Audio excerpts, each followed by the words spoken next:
ایران نے امریکہ سے مذاکرات کا دعویٰ مسترد کر دیا۔ ایرانی وزارت خارجہ کا کہنا ہے کہ ٹرمپ کے بیانات توانائی کی قیمتیں کم کرنے کے لیے ہیں۔ ایران کی فارس نیوز ایجنسی کا کہنا ہے ٹرمپ ایران کی وارننگ کے بعد پیچھے ہٹ گئے۔ ایران نے پاور پلانٹس پر حملے کی صورت میں سخت جواب کی دھمکی دی تھی۔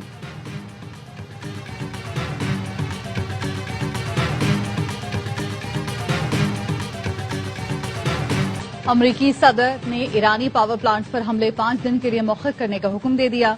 ڈونلڈ ٹرمپ کہتے ہیں ایران کے ساتھ بہت اچھے اور نتیجہ خیز مذاکرات ہوئے۔ مشرق وسطی میں تمام مسائل کے مکمل خاتمے پر بات چیت جاری ہے۔ امریکی فوج کو ایرانی پاور پلانٹس پر حملے 5 دن کے لیے مؤخر کرنے کی ہدایت کر دی۔ حملے مؤخر کرنے کا فیصلہ مذاکرات کی کامیابی سے مشروط ہوگا۔ امریکی صدر ٹرمپ کا ٹروتھ سوشل پر اعلان۔ امریکی صدر نے گزشتہ روز آبنائے ہرمز کھولنے کے لیے 48 گھنٹے کا الٹیمیٹم دیا تھا۔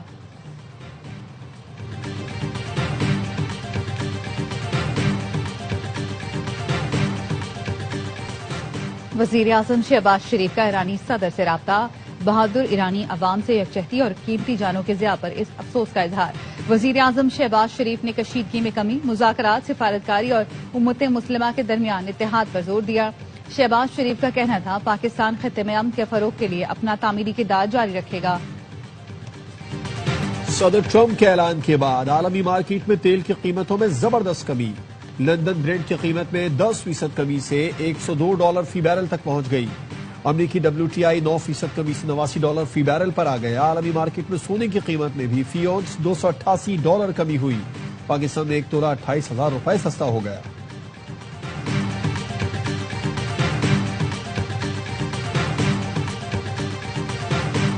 سرکاری خرچ پر ہائی آکٹین کے استعمال پر پابندی عائد، اطلاق فوری ہوگا۔ وزیر اعظم شہباز شریف کہتے ہیں ہائی آکٹین کا استعمال ناگزیر ہو تو اپنے خرچ پر ڈلوائیں۔ کفایت شعاری کی پالیسی پر سختی سے عمل ضروری ہے۔ فیصلے کا مقصد قومی وسائل کا ذمہ دارانہ استعمال یقینی بنانا ہے۔ غیر ضروری اخراجات میں کمی لانا وقت کی اہم ضرورت ہے۔ فیصلے کی خلاف ورزی کی صورت میں سخت کارروائی کی جائے۔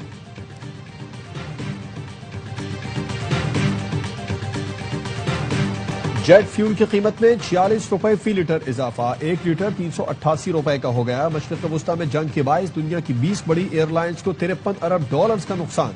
فائنینشیل ٹائمز کے مطابق جنگ نے خلیجی ملکوں کے ہوائی اڈوں اور پروازوں کو متاثر کیا۔ ایئر لائن انڈسٹری کورونا وبا کے بعد بدترین بحران کی لپیٹ میں ہے۔ جیٹ فیول کی قیمت دگنی ہو چکی ہے، جس کے باعث ٹکٹس میں بڑے اضافے کا خدشہ ہے۔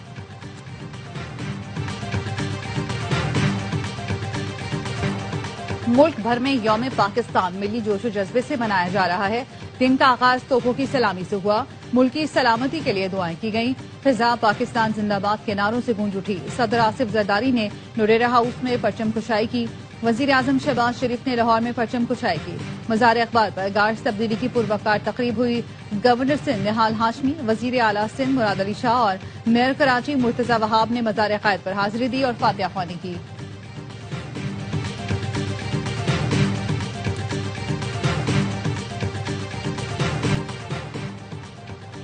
یوم پاکستان پر صدر آصف علی زرداری اور وزیر اعظم شہباز شریف کا قیام پاکستان کے لیے جدوجہد کرنے والوں کو خراج عقیدت۔ صدر آصف علی زرداری نے پیغام میں کہا قائد اعظم کا علیحدہ وطن کے قیام کا فیصلہ نہایت دانشمندانہ تھا۔ معرکہ حق کے دوران دشمن کی جارحیت کا بے خوفی سے مقابلہ کیا۔ وزیر اعظم نے کہا مسلح افواج اور قانون نافذ کرنے والے ادارے ملک کی آزادی اور خود مختاری کا دفاع کر رہے ہیں۔ معرکہ حق آپریشن بنیان المرصوص میں پاکستان کے مسلح افواج نے اپنے دشمن کو دندان شکن جواب دے کر سنہرا باب رقم کیا۔ طالبان کی غاصب ٹولے کی بلا اشتعال جارحیت کا جواب آپریشن غضب للحق کے ذریعے دیا گیا۔ نائب وزیر اعظم اسحاق ڈار کا کہنا تھا پاکستان اپنی جغرافیائی سرحدوں کے تحفظ کے لیے پرعزم ہے۔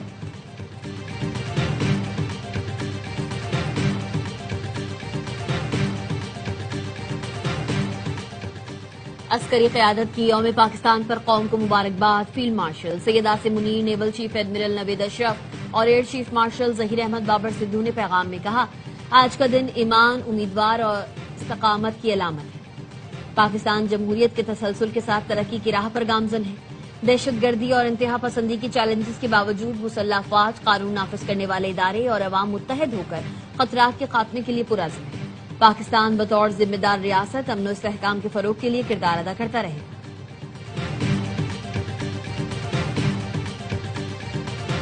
اسرائیل کے ایران میں آبادیوں پر حملے، تہران سمیت دیگر شہروں پر بمباری، تبریز پر حملے میں 6 افراد شہید، 40 سے زائد زخمی۔ بندر عباس میں ریڈیو اسٹیشن کو نشانہ بنایا گیا، 1 شہری شہید۔ اصفہان اور اہواز میں رہائشی آبادیوں کو نشانہ بنایا گیا، اسپتال کو نقصان پہنچا۔ ہلال احمر کا کہنا ہے اسرائیل اور امریکی حملوں میں اب تک 80,000 شہری یونٹس کو نشانہ بنایا جا چکا۔ سینٹ کام کا کہنا ہے قم میں ٹربائن انجن پروڈکشن پلانٹ کو نشانہ بنایا گیا۔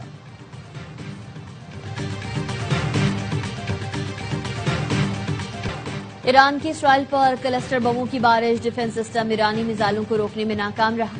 اسرائیل میں بڑے پیمانے پر تباہی، میزائل اسرائیل کے جنوبی اور وسطی علاقوں میں گرے۔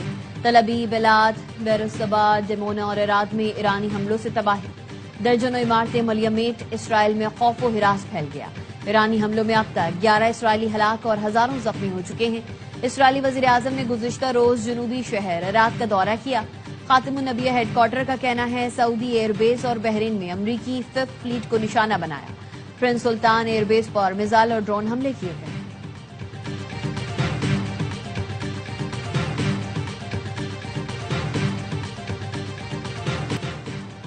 امریکی صدر ٹرمپ اور برطانوی وزیر اعظم کے درمیان ٹیلی فونک رابطہ، ابنائے ہرمز کھولنے کی ضرورت پر زور دیا۔ ترجمان 10 ڈاؤننگ اسٹریٹ کے مطابق دونوں رہنماؤں نے اتفاق کیا ابنائے ہرمز کا کھلنا عالمی توانائی منڈی کے استحکام کے لیے ضروری ہے۔ ایرانی وزیر خارجہ کا کہنا ہے ابنائے ہرمز بند نہیں ہیں، انشورنس کمپنیز جنگ کے باعث خوف کا شکار ہیں۔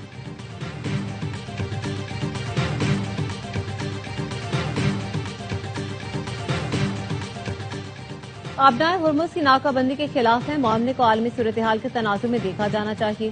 روسی وزارت خارجہ کا کہنا ہے امید ہے امریکہ عقل مندی کا مظاہرہ کرے گا اور ایران میں نیوکلیئر پاور پلانٹ کو نشانہ نہیں بنائے گا۔